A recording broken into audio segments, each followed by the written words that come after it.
Caleb Williams is the future of the NFL, he is exactly where our game is headed. His style of play mirrors Mahomes, splashing some Herbert, some Josh Allen. He plays like the best of the best, but that doesn't necessarily mean he is a slam dunk. He won the Heisman Trophy in 2022, but he and the Trojans fell off in 23, which raised some questions about his game that show up when you dive into his film. Today we'll start with the positives that pop up on tape, but then sprinkle in some concerns going back and forth with the good and the bad. For those of you living under a rock, Caleb's main two attributes are his ability to extend the play and create, and his arm strength. He has excellent contact balance to withstand a pass rusher and shed him off while keeping his eyes downfield. And his arm will be top 5 in the league the second he steps his toenail-painted foot onto an NFL field. A lot of quarterbacks break the pocket and struggle to scan their receivers while moving. A good handful of them can see 5 to 20-ish yards down the field. Caleb has good vision deep when outside the pocket, and he can missile this thing at any point to anywhere on the field. Defensive coordinators will go to great lengths to keep him in the pocket, and on film he's proven he can do that, but that he's inconsistent at it as well. Notre Dame is playing cover 2 man, which is 2 high safeties with man coverage across the board. However, each defender is supposed to play inside leverage to force the receivers outside. Caleb starts to his left, nobody is open, goes back to his right. All of these routes are in breakers, so nobody is coming free, but watch how he stays in the pocket.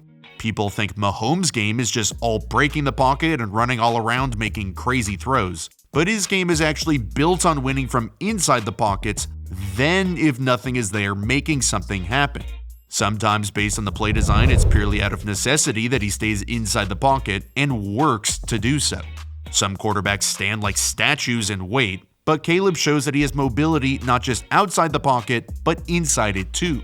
Once again, Notre Dame is playing cover 2 man with inside leverage, so inside breaking routes shouldn't work. And USC is running a screen to the bottom with an in-breaking juke route coming late over the middle. When Caleb sees Notre Dame is 3 for 3, so screen won't work. He has to buy time in the pocket for the juke to come open. Why? Because Notre Dame is just rushing 3 and spying him with a linebacker. Caleb works the pocket, dodge, ducks, dips, dives, and dodges, and buys time for his receiver to come open.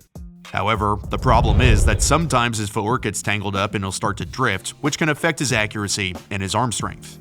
Now, these examples aren't perfect. There's a defensive line right in his face. There is nobody really open. But drifting backwards in the pocket messes with your base. It creates an all-arm throw since your base is vaporized and you have no momentum towards the receiver. And you can see how, while yes, this is a completion, you want to throw a horizontal route out in front of the receiver. And because of his bad footwork, it comes out more back shoulder, tougher to catch. On back-to-back sacks here, I believe Caleb could throw with anticipation once he hits the top of his drop. The defender is 5 yards off and leverage outside. Caleb could lay this puppy in there while, getting smoked. And having better anticipation for what Notre Dame had been doing all game where they were playing either 2-man or this heavy inside technique on the slot receivers, we don't have to take a second sack if we get this ball out once again at the top of the drop. At times his base will be good. He's hanging in the pocket getting through his reads, he'll complete the pass, but his timing can be a little suspect and can lead to danger. This is a bounce concept which every NFL team runs against 2 high safeties. It's designed to target the underneath defender and to throw away from whoever he guards. As I said, Notre Dame kept playing this inside leverage 2-man-ish technique with their slot defenders. So right away, Caleb should be eyeing Xavier Watts. And the moment he doesn't flip his hips and moves to defend Zachariah Branch, the ball needs to come out. But there's a little hesitation which invites the safety into the dance. You can see right when Watts starts to move underneath, this ball should start to come out now. But Caleb holds an extra few ticks, brings the safety into the play and allows him to almost make a play on the ball on what should have been an easy completion. Now, he does have times when he gets out of the pocket too early, and while extending the play is one of his strengths, inevitably it's going to leave plays on the field and conversions to be squandered. On 3rd and 14, the Trojans have this double seam concept, and it's hard for Caleb to tell pre-snap, but it's 1 high safety, which means you work the seam away from this safety.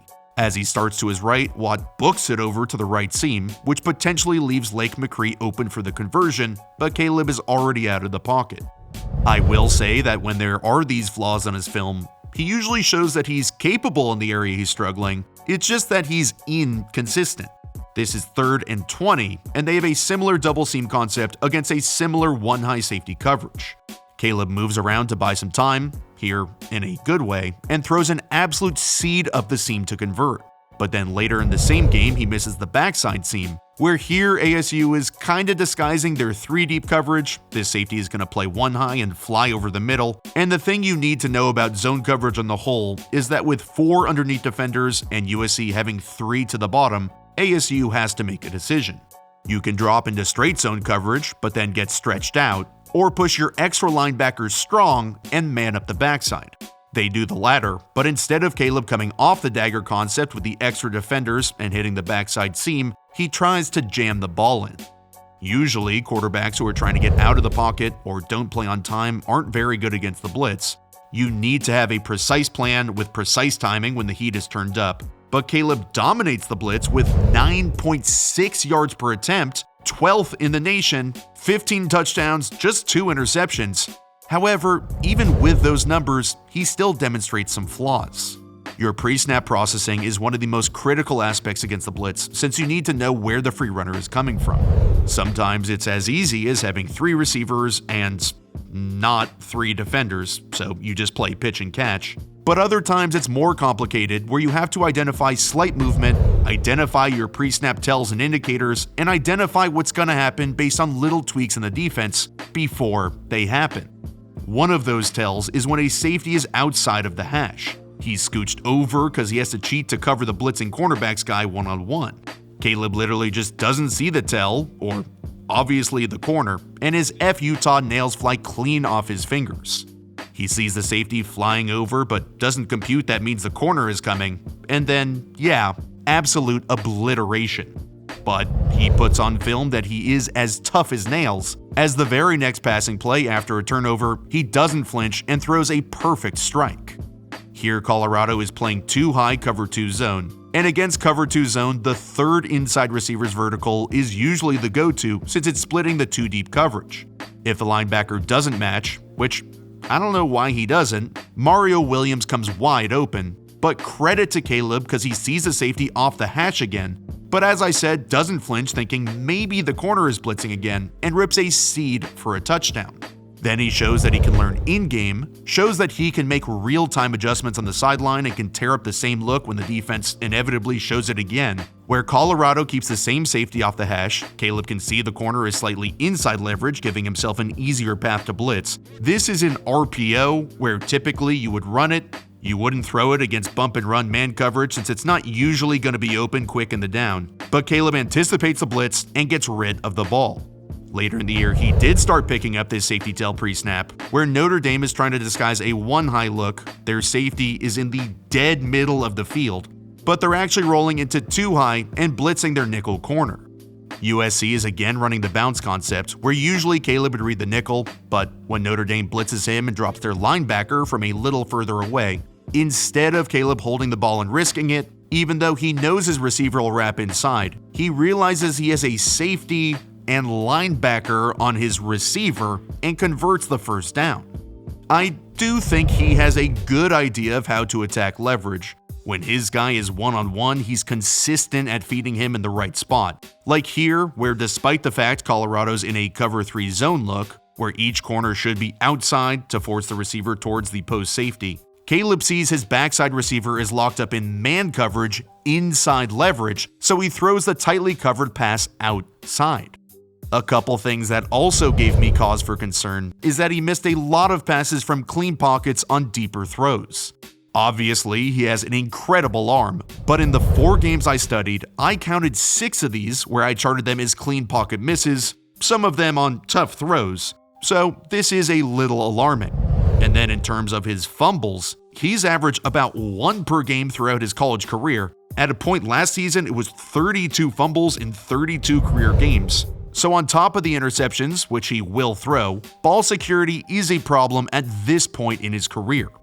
This video isn't some huge indictment on him, just that there's a little more pause to his evaluation as we wade into the fiery hell that is draft time, where everybody is either Patrick Mahomes or Josh Rosen.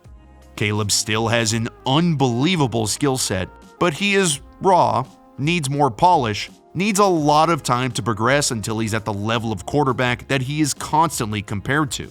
Of course, I would sit him for a year if possible. I'm always a proponent of that. But with the Bears likely taking him, that's not so likely. I am a huge Caleb Williams believer. He will go number 1 overall. And if he can iron out these issues, he should take the NFL by storm.